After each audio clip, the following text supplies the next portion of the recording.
Turma, bom dia. Gravando um videozinho aqui rápido só para dar um feedback em relação à prova, tá?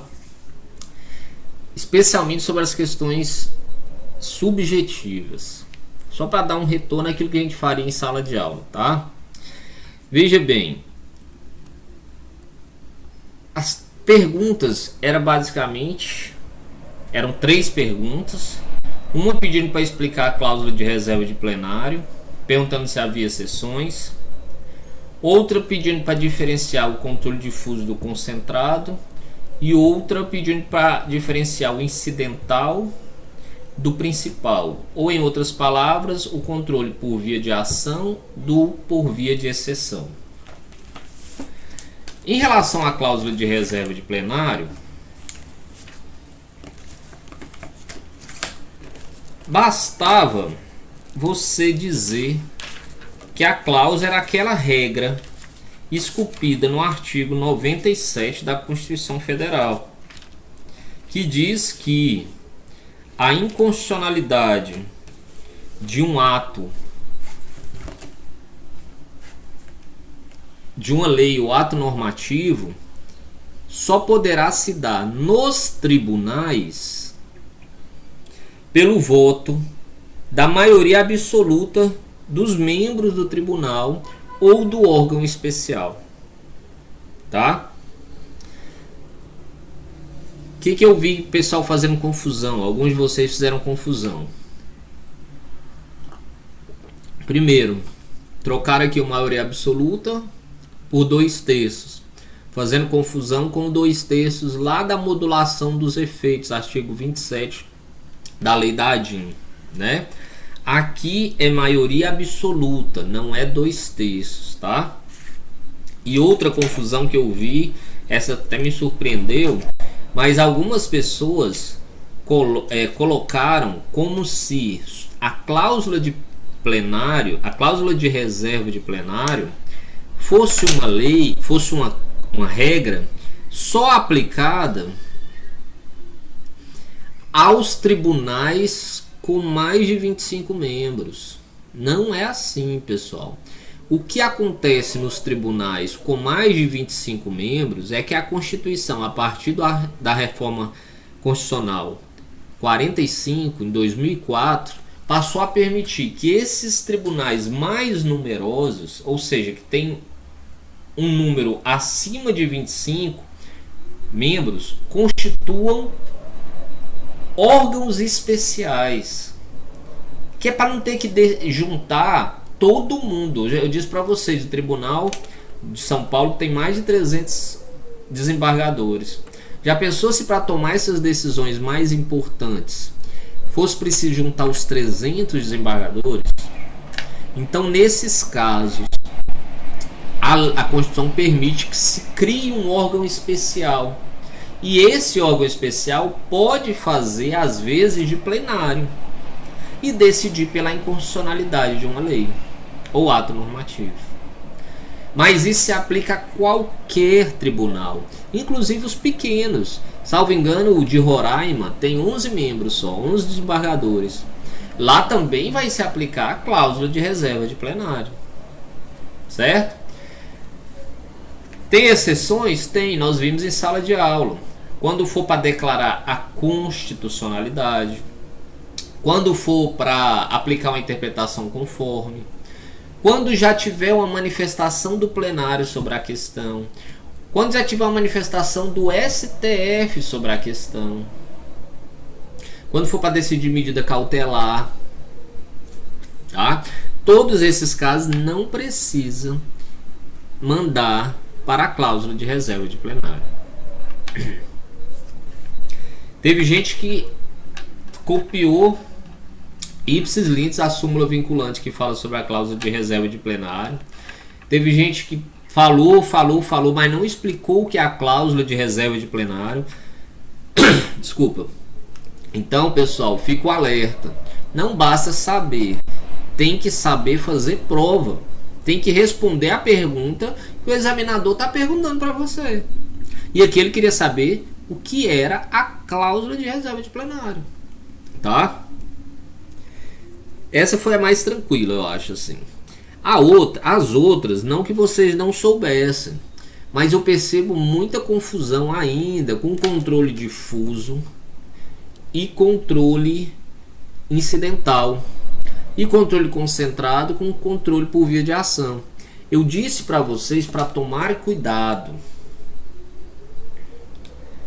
porque por mais que muitas vezes um seja associado ao outro, por exemplo, o controle concentrado é associado ao controle por ação e o controle difuso é associado ao controle por exceção, eles não são sinônimos, não são a mesma coisa.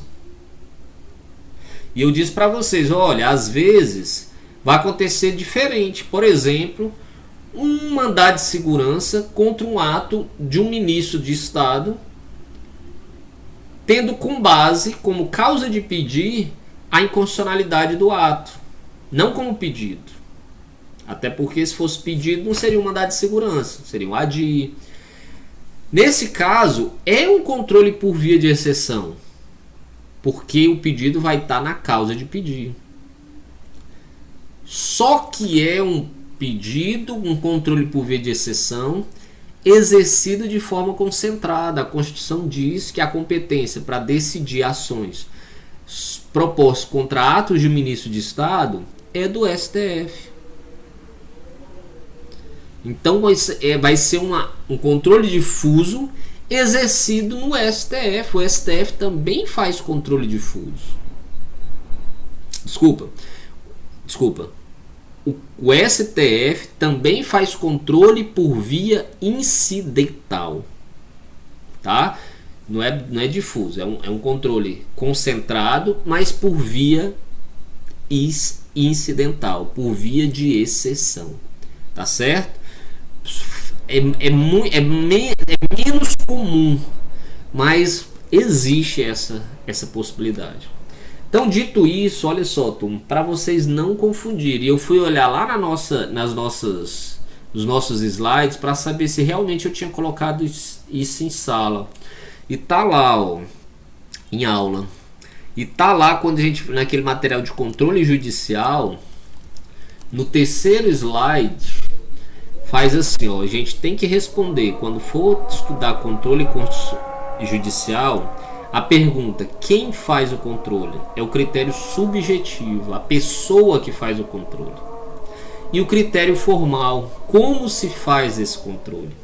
E eu disse para vocês que quando eu responder a pergunta, quem faz, ou seja, quando eu estiver querendo distinguir pelo critério subjetivo, aí eu vou ter a divisão entre sistema difuso e sistema concentrado. Porque quem faz no sistema difuso? Qualquer órgão do tribunal, do Poder Judiciário. Tá? Da mesma forma, quem é que faz o controle no sistema concentrado? Veja a pergunta que eu estou respondendo. Quem é que faz? O STF. No caso do Brasil, é o STF. Agora, quando eu pergunto como é que se faz o controle, aí eu estou dizendo, eu estou querendo saber se ele é pela via incidental ou pela via principal. Se ele vai ser causa de pedir ou se ele vai ser pedido. Entenderam a diferença? Então vocês fizeram, em alguns, a resposta era exatamente a mesma para a segunda questão e para a terceira questão. Então quando eu perguntar, diferencie controle difuso do concentrado, eu estou querendo que responda a pergunta, quem é que faz o controle? Eu só queria que distinguisse um da outra. Não precisava ter colocado como é o controle concentrado, quais são os efeitos da decisão. Não. Eu queria que distinguisse. Eu queria saber se vocês sabiam a diferença do difuso e concentrado. Quem escreveu mais, claro que isso não está errado. Não considerei errado. Mas eu queria saber o que era importante para essa decisão. A diferença entre difuso e concentrado. Quem faz o controle no sistema difuso? Quem faz o controle no sistema concentrado? Teve gente que acertou a questão com duas linhas. No controle difuso, o controle difuso é feito por qualquer juiz ou tribunal. O controle concentrado é feito no Brasil pelo Supremo Tribunal Federal.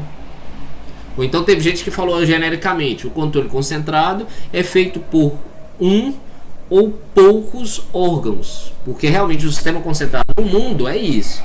No Brasil é um órgão só, que é o STF, tá certo? Agora a outra questão, eu queria saber qual é a diferença entre o controle incidental do controle principal.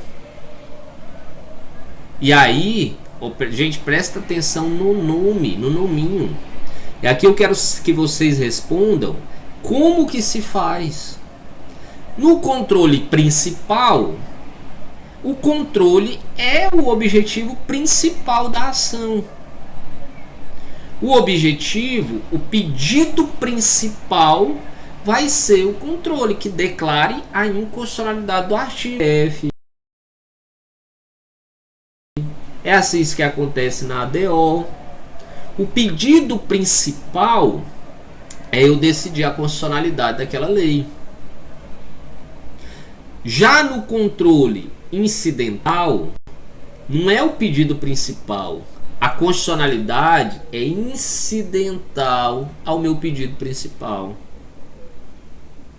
É por via de exceção, é uma exceção ao meu pedido. Exceção no sentido de ser uma coisa à parte, tá? Então eu não vou pedir, quando eu for ajuizar uma ação aí em Iguatu, eu pedi para vocês fazerem o trabalho, né? O que eu queria saber no trabalho? Eu queria basicamente duas coisas.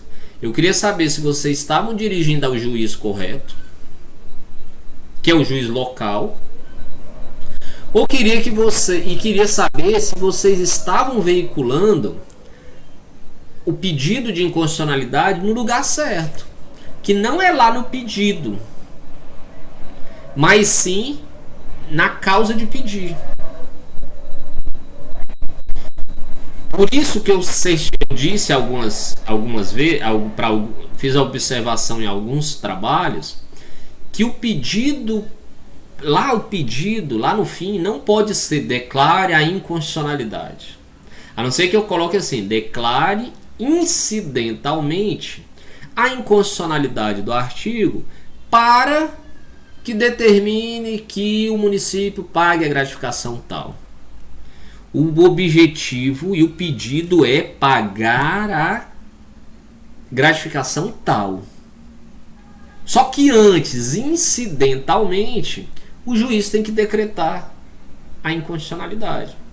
Então, quando eu respondo a essa pergunta, a diferença entre incidental ou principal, eu estou respondendo a pergunta como é feito o controle. Entenderam? São duas perguntas diferentes. Quem faz, e aí eu vou dizer, dependendo de quem faz, se ele é difuso ou concentrado, e como faz. E aí eu vou responder se ele é incidental ou principal, se ele é pela via de ação ou pela via de exceção. Espero ter ficado claro. E é só isso mesmo. Até a próxima.